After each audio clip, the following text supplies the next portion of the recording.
Now I'm going to use a Santoku knife.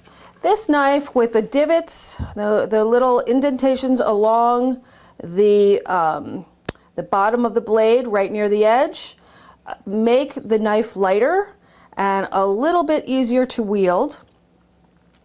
And this knife is a nice sharp one and is good to use in slicing a tomato.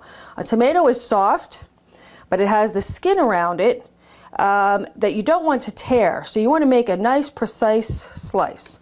So I'm going to slice this tomato. You could chop it into wedges or dice it. Let's slice this first one. Put it on its side. Wow, that makes a really clean, look at that, a really clean slice. I'm impressed by this knife. Nice and even, look at that. I have a feeling this knife would slice paper. I'm able to make paper thin slices of tomato with this. Now, even a really sharp chef's knife is not going to do as beautiful a job as this Santoku knife is doing. Beautiful.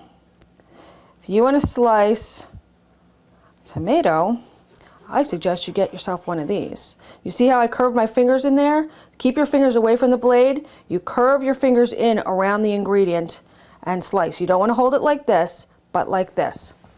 When we come back, we're going to use some vegetable knives.